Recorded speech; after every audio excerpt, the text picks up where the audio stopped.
வணக்கம் நண்பா. உங்களோட பென்ட்ரைவ் கரெக்டாகிடுச்சுன்னு ஃபீல் பண்ணுறீங்களா? கவலையே படாதீங்க. அதை எப்படி ரெடி பண்ணுறது தான் இன்றைக்கி இந்த வீடியோவில் பார்க்க போகிறோம். வீடியோவை ஸ்டார்டிங் டு எண்டிங் வரைக்கும் முழுசாக பாருங்கள். வாங்க வீடியோக்குள்ளே போகலாம். மறக்காமல் சர்ப்ரைஸ் பண்ணுங்கள். Thank you.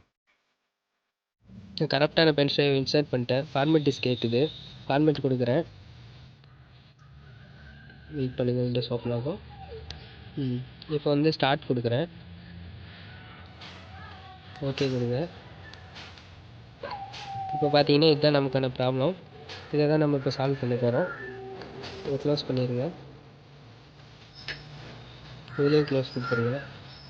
Next start button click பண்ணுங்கள். கிளிக் பண்ணிட்டு சர்ச் பாக்ஸில் போய்ட்டு சிஎம்டி, அதாவது கமாண்ட் ப்ரோமோட், அதை ஓப்பன் பண்ணுங்கள். சிஎம் டைப் பண்ணிங்கனாலே வந்துடும். இந்த பிளாக் கலரில் இருக்குது பார்த்தீங்களா, அதுதான். அதில் ரைட் கிளிக் பண்ணி வேர்னஸ் அட்மினிஸ்ட்ரேட்டிவ் கொடுத்தீங்கன்னா எஸ் கொடுத்துட்டிங்கன்னா இந்த டிஸ்க் ஓப்பன் ஆகிடும். அப்புறம் இப்போ வந்து டைப் பண்ணுங்கள் டிஸ்க் பார்ட்டுன்னு சொல்லிட்டு. டிஸ்க் பார்ட்டில் வந்து என்ட்ரு கொடுங்க. நெக்ஸ்ட் கமாண்ட் வந்து லிஸ்ட்டு டிஸ்க்கு, அதை கொடுத்து என்ட்ரு கொடுத்துருங்க. இப்போ டிஸ்க் ஒன்று தான் நம்மளோட பென்ட்ரைவு. இப்போ வந்து செலக்ட் டிஸ்க் 1 கொடுங்க. வந்துச்சு பார்த்தீங்களா, disk one is now selected. இப்போ வந்து கமாண்ட் வந்து க்ளீன் கொடுங்க.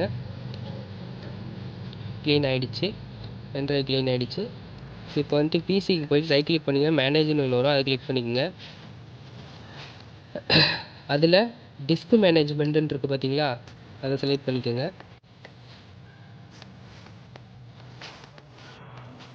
பண்ணியாச்சு.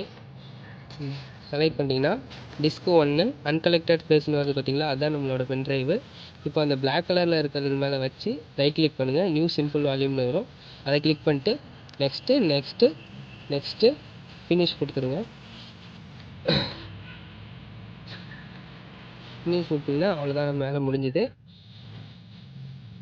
இதை க்ளோஸ் பண்ணிடுங்க. இப்போ பிசியில் ஓப்பன் பண்ணி பார்த்தீங்கன்னா நம்மளோட டிஸ்க் வந்துருச்சு. அவ்வளோதான், ப்ராப்ளம் சால்வ். இந்த வீடியோ உங்களுக்கு பிடிச்சிருந்துச்சுன்னா இந்த வீடியோவை லைக் பண்ணுங்கள், ஷேர் பண்ணுங்கள், கமெண்ட் பண்ணுங்கள். மறக்காமல் நம்ம யூடியூப் சேனலை சப்ஸ்கிரைப் பண்ணுங்கள்.